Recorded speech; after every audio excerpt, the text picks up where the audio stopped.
ஜல்லிக்கட்டா? ஜல்லிக்கட்டு இல்ல.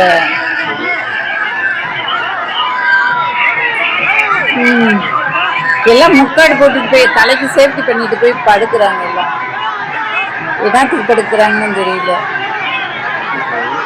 கையில துப்பாக்கில வச்சுருக்காங்க. துப்பாக்கி அது இல்ல, தடி மாதிரி இருக்கு.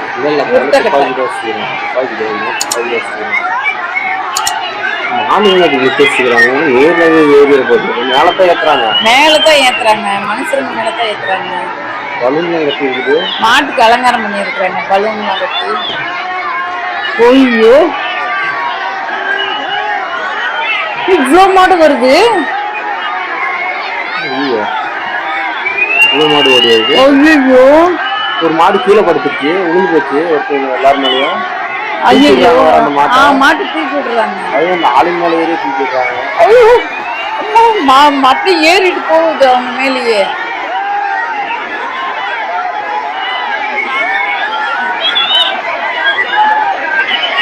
ஐயோ, என்ன இவ்வளவு கொடுமை நடக்குது. அது மேல ஏறனாத்தான் விடுறாங்க. மாட்டுக்கு அலங்காரம் பண்ணி இருக்கிறாங்க, மயில் தொகையெல்லாம் கட்டி இருக்கிறாங்க, பலூன் கட்டி இருக்கிறாங்க. என்ன எந்த ஊர்ல நடக்குது என்னன்னு ஒன்றும் தெரியலையே. ஊருக்குள்ளதான் அப்படி எல்லாம் ஓட்டு வீடுங்களா இருக்குது. வில்லேஜ் பக்கமா இருக்கு, வடநாட்டு சைடு நடக்குதுன்னு நினைக்கிறேன். ஐயோ, வணக்கம் நண்பர்களே. இந்த காணொலி ஒண்ணு பார்த்தேன், அதான் காணொலி ஒண்ணு பார்த்தேன் இணையத்துல.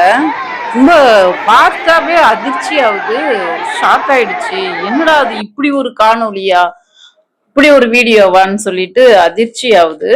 அதாவது நிறைய மாடுகள், ஒரு 100கணக்கான மாடுகள் இருக்குமா இருக்கும். நிறைய மாடுகளை அவுத்துட்டு அந்த மாடுகளுக்கு அலங்காரம்னா பண்ணிருக்காங்க, பலூன் கட்டி இருக்கிறாங்க, மயில் தொகையெல்லாம் வச்சிருக்காங்க, அலங்காரம்லாம் பண்ணிட்டு அந்த மாட்டு முன்னாடி போயிட்டு ஒரு 30-50 பேர் பக்கமா தலைக்கு வந்துட்டு இது பாதுகாப்புக்கு ஏதோ கட்டியிருப்பாங்க போல, துணி மாதிரி கட்டியிருக்காங்க. கட்டிட்டு போய் கவுந்து அடிச்சு விழுந்துடுறாங்க. விழுந்த உடனே அந்த மாட்டை வந்து அந்த மனுஷருங்க மேல ஏறி மிதிச்சு போற மாதிரி பண்றாங்க, அவங்க மேல மிதிச்சுட்டு போற மாதிரி. இது என்ன, இது பேரு வழிபாட்டு முறையா? எதுக்காக இப்படி மாடு ஏறனா என்ன ஆக போகுது மனுஷருங்க மேல ஏறனாக்க? எனக்கு என்ன தோணுதுன்னா, இவங்கள ஏதோ தப்பு பண்ணிருக்காங்க, அது தண்டனை, இதுதான் தண்டனை போல. அப்படியே இருக்குமோ? தண்டனை எல்லாம் இருக்காது, அப்படிலாம் இருக்காது. இது ஏதோ மாடு மிதிச்சா நல்லது நடக்கும்னு யாராவது ஏதாவது சொல்லியிருப்பாங்க. நல்லது நடக்கணும்னா இன்னும் மண்டை மேலே நல்லா பலமா வாங்கலாமல்ல, உடனே ஒரே நல்லதா செத்து போயிருவாங்களே. ஆமா, அதை தலையில கட்டி சேஃப்டி பண்ணிட்டு படுக்கிறானுங்க. ஆமா ஆமா, சேஃப்டி பண்ணிட்டு படுக்கிறாங்க. ரெண்டாவது மாட்டோட எடை பார்த்தாக்கா எப்படி ஒரு 250 கிலோ இருக்குமா? 250 பெரிய பெரிய மாடுங்க, அதுவும் எல்லாம் பெரிய மாடுங்க, காளை மாடுகள் மாதிரி இருக்குது. எப்படி 250-300 கிலோ இருக்கும். இந்த மனுஷங்களோட வெயிட் எடை பார்த்தோமாக்கா எப்படி எல்லாம் ஒரு 100 கிலோக்குள்ளதான் இருப்பாங்க. அதிகபட்சமா போனா ஒரு 100 கிலோ இருக்கும், குறைந்தபட்சமா பார்த்தாக்கா 60-70 கிலோ இருப்பாங்க, அவ்வளவுதான். அப்போ ஒரு 250 கிலோ வெயிட் உள்ள மாடு மிதிச்சா என்ன ஆகும்? இப்படி ஒரு அநியாயம். இதுக்கு பேர் வழிபாட்டு முறையா? இது கடவுள் செய்ய சொல்லுதா? இப்படி இந்த மூட நம்பிக்கையெல்லாம் வச்சுக்கிட்டு இப்படி எல்லாம் மனிதர்கள் இருக்கிறாங்களே, உண்மையிலேயே அதிர்ச்சியா இருக்குது. இதுக்கு இந்த மாடு வந்து மனுஷருங்க மேல ஏறனாக்க நல்லது நடக்கும்னாக்க என்ன இது அறிவு? கொஞ்சம் கூட ஒரு யோசனை இல்லாம பண்ணிட்டு இருக்காங்க, சிந்தனையே இல்லாம. நம்ம வீட்டுல பிங்கோ இருக்குதுல்ல, நாய் இருக்குதுல்ல, நாய் ஒரு டைம் வலி எவ்வளவு வலி வலிக்குது. அது 30-40 கிலோ இருக்கும், அவ்வளவுதான். அது மிதிச்சாவே எவ்வளவு வலி வலிக்குது. ரெண்டாவது நான் சின்ன வயசுல நாங்க வந்து மாடு வளர்த்துவோம். அப்ப வந்து தெரியாம அது கால் நம்ம மேல பட்டுட்டா கூட, அந்த லைட்டா தட்டுட்டா கூட அந்த இடமே அப்படியே அந்த தோல் பிஞ்சிட்டு வந்துடும். அவ்வளவு வலி, உயிர் போற மாதிரி வலிக்கும். ஆனா இந்த மாடு மேலேயே ஏறிட்டு போகுதே. அப்ப இந்த மாடு போன உடனே இவங்களை எல்லாம் ஆம்புலன்ஸ்ல தான் தூக்கிட்டு போயிருப்பாங்கன்னு நினைக்கிறேன். இப்ப இது மூட நம்பிக்கை. மாடு காப்பாத்தும், மேல ஏறினா நல்லதுன்னு சொல்லி விழுந்தாங்க. ஆனா இப்ப டாக்டர் கிட்ட தானே போவாங்க அவங்க வலிக்குன்ட்டு. பார்க்க போனா எல்லாம் யாரோட எலும்பு நல்லா இருக்குது. மாட்டுக்கிட்டே போயிட்டு வைத்தியம் பார்க்க வேண்டியது பைத்தியக்காரனுங்க. மாட்டுக்கிட்ட வைத்தியம் பார்க்கலாம், கடவுளுக்கிட்டே போய் வைத்தியம் பார்க்கலாமே, எதுக்கு டாக்டர் கிட்ட போறாங்க? கிட்டத்தட்ட அவனுங்க ஒரு பெரிய ரிஸ்ட் தான். அவங்களுக்கே கடவுள் மேல நம்பிக்கை இல்ல, இப்ப கடவுள்கிட்ட போய் வைத்தியம் பார்க்காம மாட்டுக்கிட்ட நம்பிக்கை வைக்கிறாங்க. எவ்வளவு ஒரு முட்டாள்தனமா இருக்கு. இப்ப இவங்க எல்லாம் முடிச்ச ஒட்டி ஆம்புலன்ஸ்ல தான் கூட்டிட்டு போகணும். ஆம்புலன்ஸ்ல கூட்டிட்டு போய் மருத்துவர்கிட்ட வந்து ட்ரீட்மெண்ட் பண்ணணும். இவ்வளவு கேவலமா நம்ம கடவுள் வழிபாடு பண்றவங்கள வேண்டாம்னு சொல்லல. அது வழிபாடு எப்படி பண்ணணுமோ அப்படி பண்ண வேண்டியது தானே. உடலை வருத்தி பண்ணணும்னு என்ன உடலை வருத்தி பண்ணணும்னு என்ன அவசியம்? நல்லதுக்காக வழிபாடு பண்ணணும்னு நினைக்கிறாங்க. நம்ம உடல் வருத்திட்டு எதுக்கு பண்ணணும்னு அவசியமே இல்லையே. ரெண்டாவது இந்த மாடுகளுக்கும் அதுக்கும் அது மனுஷர் மேல ஏற சங்கடப்பட்டுக்கிட்டு ஏறாம போகுது. ஏறாம இழுத்துட்டு ஏறுன்னு சொல்லிட்டு மேல இன்னும் இழுத்துட்டு இன்னும் மேல ஏத்த விடுறாங்க மாடுங்களை. ஆடுங்களுக்கு இருக்கிற அறிவு கூட இருக்கிற மனுஷங்களுக்கு இல்ல. மனுஷர் அவ்வளவு முட்டாள்தனமா இருக்காங்க. அதுவும் இந்த வடநாட்டு சைடுல இருக்கிறவங்க எல்லாம் ஐயோ என்னதான் கடவுள் பக்தியா அப்படி இருக்குன்னு தெரியல. இவ்வளவு கேவலமா இருக்காங்க. இந்த பீகார், உத்தரப்பிரதேசம் தொடர்ந்து நம்ம காணொலியை பார்த்துட்டு இருக்கிறோமே. நேத்து கூட அந்த மெகா கும்பாபிஷேகத்துல நடந்ததை பத்தி நேத்து கூட பேசணும். இந்த நிர்வாண சாமியாருங்கெல்லாம் உட்காந்துட்டு இருப்பாங்க. அவங்க கிட்ட போய் இவங்க நிர்வாண சாமியாருங்க இல்ல, பிச்சை எடுக்கிறாங்க. அவ்வளவுதான், சாமியார்ன்ற பேர்ல பிச்சை எடுக்கிறதுக்கு ஒரு வழி பண்ணிருக்காங்க. நம்ம ஊர்ல பிச்சைனா ₹1 ₹2 போடுவாங்க, அங்க 1000 2000 கணக்குல வருது. பணக்கார பிச்சைக்காரங்க அவங்க. ஆமா, பிச்சைக்காரங்களே பணக்கார பிச்சைக்காரங்க. ரெண்டாவது உழைக்காம சம்பாதிக்கிற தொழில் இல்லது. வேலையே செய்ய வேணாம், என்ன மக்களை ஏமாத்தினா போதும். ஈஸியா கடவுள் பேரை சொல்லி ஏமாத்துறதுக்கு ஒரே இது இந்த சாமியார் தொழில் தான், ஒரே தொழில். அப்ப ஒண்ணு ஏமாத்த கத்துக்கிட்டா போதும். எப்படி இவங்க என்ன சொன்னா இவங்க நமக்கு பணம் கொடுப்பாங்க அப்படின்னு 2 வார்த்தை கத்து வச்சுட்டா போதும். இன்னொன்னு வேஷம் ஏதாவது ட்ரெஸ் நிர்வாணமா இருந்துட்டாக்கா அவங்க சாமியாரு, ஆடை இல்லாம இருந்துட்டா சாமியாரு. இப்ப கடவுள் பேரை சொல்லி 90 செலவு தான் அதிகமா இருக்கும் அவங்களுக்கு. அது ஒண்ணு சாம்பல் எடுத்து பூசிக்கிட்டு வந்துருவாங்க. எங்கேயாவது அடுப்புல இருந்தாக்க கூட அதள்ளி பூசிக்கிட்டு வந்துருவாங்க. அந்த செலவும் தின்னூறு செலவும் இல்ல, துணி வாங்குற செலவும் இல்ல, சொத்து மட்டும் சேர்ந்துட்டு இருக்கும். உழைக்காம மக்களை ஏமாத்தி ஈஸியா சம்பாதிக்கிற ஒரே தொழில் சாமியார் தொழில். அதனால பாக்குறவங்கலாம் வடநாட்டுல எங்க பார்த்தாலும் சாமியார் ஆயிடுறாங்க. இப்படிதான் மக்களை தொடர்ந்து மூட நம்பிக்கையிலேயே வச்சுட்டு. ஆமா ஆமா, உண்மையிலேயே இந்த வீடியோ பார்க்கும்போது ரொம்ப அதிர்ச்சி ஆயிடுச்சு. இவங்க என்னடானா மாட்டை ஏற்றி விட்டு மிதிக்க வைக்கிறாங்க மனுஷருங்க மேல. சரி, அது மாடுதான் புனிதமானது, தெய்வீகம், தெய்வத்தோட வாகனம் அப்படின்னு சொல்றாங்க. பார்த்தா ஒரு பக்கம் மாட்டை ஏற்றி விட்டு கொல்றது, இன்னொரு பக்கம் மாட்டுக்கறி தின்றவங்கலாம் அடிக்கிறது, அவங்கள கொல்றது. இது என்ன மத கோட்பாடு? இது என்ன ஆன்மீகம்? மாட்டுக்கறி தான். ஆனா அவங்களே பால் கறந்து குடிப்பாங்க. இதுல அதிகம் விற்பனை பண்றது இந்தியாவில தான். மாட்டுக்கறி இந்தியாவில தான். அது எக்ஸ்போர்ட் பண்ணுவாங்களாம், ஆனா தின்னா அடிப்பாங்களாம். இது என்ன? இது இப்படி ஒரு கோட்பாட்டை வச்சுக்கிட்டு மனிதர்களை எப்போதுமே மிருகங்களை போலவே நடத்திட்டு இருக்கிறது. கோமியத்தை குடிங்கன்றது. இந்த ஐஐடி நிபுணர் காமகோடி அவரு எங்க அப்பா கிட்ட ஒரு மகரிஷி சொல்லிவிட்டாங்க. ஆமா, மகரிஷி சொல்லிவிட்டாங்கன்ட்டு கோமியத்தை குடிச்சா காய்ச்சல் நல்லா இருக்குது. எல்லாம் இந்த கணக்கு தான். குப்பரப்படுத்த ஆண் குழந்தை பிறக்கும், நிமிர்ந்து படுத்தா பெண் குழந்தை பிறக்குன்றது இந்த கணக்கு தான். இல்லைன்னா சித்தர்கிட்ட லேகி வாங்கி சாப்பிடுங்க குழந்தை பிறக்குன்றது, இந்த மாதிரிதான் எல்லாம் அடிச்சு விட்டு கருத்து. இதுக்கு தமிழிசை அவங்க ஒரு மருத்துவர், அவங்களும் அதுக்கு ஜால்ரா போட்டுக்கிட்டு இருக்கிறாங்க. ஆமா ஆமா. நீங்க இளைஞர்கள் இதெல்லாம் எப்படி பாக்குறீங்க? இந்த கொடுமையில இதெல்லாம் பார்த்தா இன்னும் போற போக்குல பார்த்தா சயின்ஸோட நிலைமை என்ன ஆகுதுன்றது நினைச்சாதான் பயமா இருக்குது.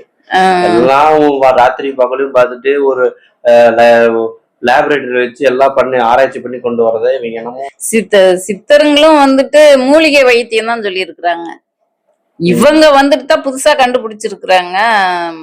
மாட்டு கோமியத்தை குடிச்சா காய்ச்சல் சரியாகுது என்ன சொல்லிட்டு இவங்க புதுசா கண்டுபிடிச்சு.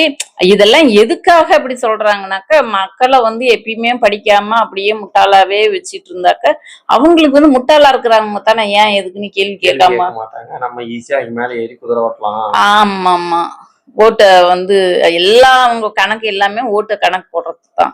இதுல என்ன இளைஞர்கள் ஏமாந்துடக்கூடாது. அது கரெக்டா விஞ்ஞானப்படி சரியா இருக்குது. ஏதோ ஒரு டாக்டர் கூட சொல்லியிருக்காங்க. பவநாதன் ஆமா ஆமா. அவர் என்ன சொல்றாருன்னா, முறைப்படி நீங்க வந்து ஒரு லேபரேட்டரில இருந்து எந்த ஒரு ரிசர்ச்சுமே பண்ணாம நீங்க எப்படி சொல்லலாம்னு அவர் கேக்குறாரு. இப்போ இப்போ வந்துட்டு இவங்க வந்துட்டு கோமியத்துல ஆன்டிபயோட்டிக் இருக்காங்கன்னு காமகோடி சொல்றாரு. அது ஒரு முறைப்படி ரிசர்ச்சே பண்ணாம நீங்க எப்படி சொல்லலாம்? ஒரு ரிசர்ச்ன்றது ஒரு 4 ஸ்டெப்ல நடக்கும். ஃபர்ஸ்ட் ஸ்டெப் லேபரேட்டரியில, 2வது ஸ்டெப் விலங்கியல் மூலம், 3வது ஸ்டெப் மனிதர்கள் மூலம், 4வது ஸ்டெப் இந்த ஸ்டெப் இப்போ நடந்த இந்த ரிசர்ச்னால இப்ப பின்விளைவு ஏதாவது இருக்குதா அப்படின்ட்டு இது ஒரு நீண்டகால பரிசோதனை. இதெல்லாம் முடிஞ்சதுக்கு அப்புறம் தான் ஒரு ரிசர்ச்சின் பேர்ல ஒரு நம்பிக்கையின் பேர்ல வந்துட்டு சொல்ல முடியும் இதுல வந்து ஆன்டிபயோட்டிக் இருக்கு. வெறுமனே மாட்டோட கோமியத்துல குறைந்தபட்சம் ஒரு 100 பேத்துக்காவது கொடுத்து நீங்க சரி பண்ண ஒட்டி இருந்தாக்க இந்த பேர் கொடுத்து அவங்களுக்கு வந்து பாக்டீரியா வந்து செத்து போய் அது ஆன்டிபயோட்டிக் இருக்குதுன்னு சொல்லியிருந்தா ஏத்துக்கலாம். இப்போ வெறும் தண்ணியில பாக்டீரியா கலந்தோம்னா கூட தான் பாக்டீரியா செத்துக்கும். அது ஆஸ்மாலிட்டினால ஆகுது. ஆஸ்மாலிட்டினா ஒன்றும் இல்லை, தண்ணியோட கான்சென்ட்ரேஷன் அதிகமா இருக்கிறதுனால பாக்டீரியாவின் அளவு சின்னதா இருக்கிறதுனால செத்து போயிடும். அதுக்காக வந்துட்டு தண்ணியில வந்துட்டு ஆன்டிபயோட்டிக் இருக்குன்னு சொல்ல முடியாது. இப்போ பாத்தீங்கன்னா நாய் பூனைங்கன்னா கூட தான் அதோட காயத்தை நக்கி அதை எச்சில்களால சரிப்படுத்திடுது. அதனால அதோட எச்சில் ஆன்டிபயோட்டிக் நாய் பூனையோட எச்சையெல்லாம் எடுத்து குடிங்கன்னு சொல்ல முடியுமா? நான் சொன்னா ஏத்துக்குவாங்களா? சொல்ல முடியும். முறைப்படியா ஒரு ரிசர்ச் எதுவுமே பண்ணாம ஆன்டிபயோட்டிக் எதனால சரியாகுதுன்றதுக்கு ஒரு உள்ளிட்ட காரணம் இருக்கணும். இப்போ ஒண்ணு மாட்டு கோமியத்துல வந்து ஆன்டிபயோட்டிக் இருக்குதுனாக்க ஒண்ணு மாடு வந்துட்டு ஆன்டிபயோட்டிக்ஸ் சாப்பிட்டு இருந்திருக்கணும், இல்லைன்னா அவங்க அதோட உடம்புலயே உற்பத்தி பண்ணிருக்கணும். அப்படின்னாதான் வந்துட்டு அந்த கோமியத்துல வந்து ஆன்டிபயோட்டிக் வரும். இது எதுவுமே நடக்காத போது அந்த கோமியத்துல ஆன்டிபயோட்டிக் இருக்குதுன்னா அதை எப்படி நம்ப முடியும்? நம்ம உண்ட உணவுல இருந்து நமக்கு தேவையான சத்துக்கள் எடுத்துட்டு போக வர செக்க, அதாவது கழிவுதான் சிறுநீர் மலமோ, அதெல்லாம் ஆன்டிபயோட்டிக் எப்படி இருக்கும்? இது நம்மளே சிந்திச்சா நமக்கே தெரியும்.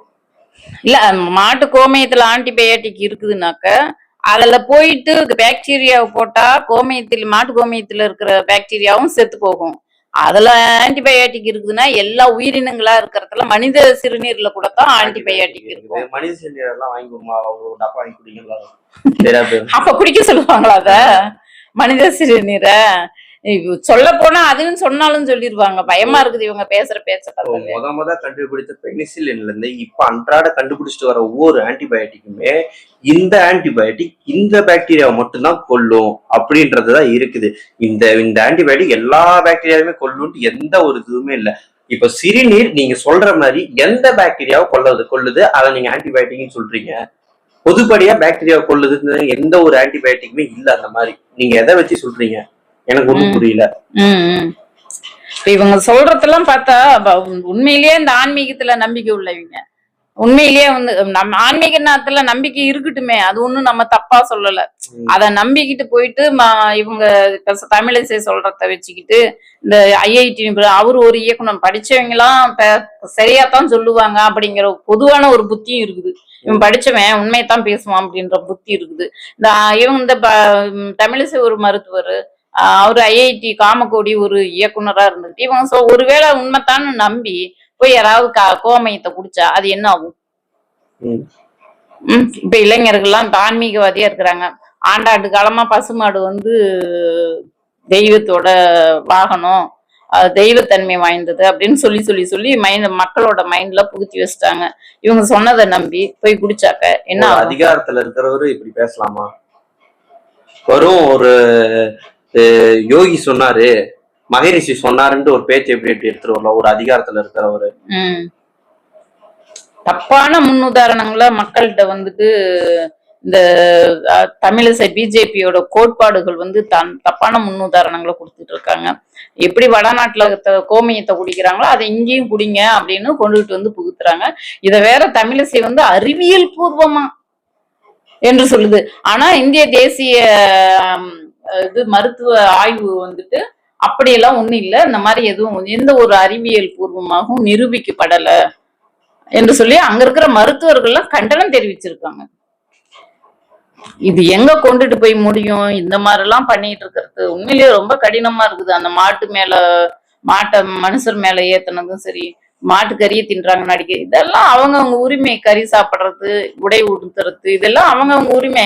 இத இந்த துணியைத்தான் போடணும், இந்த கறியைத்தான் சாப்பிடணும், இந்த மொழி தான் பேசணும் இப்படின்னு திணிக்கிறதுலாம் உண்மையிலேயே.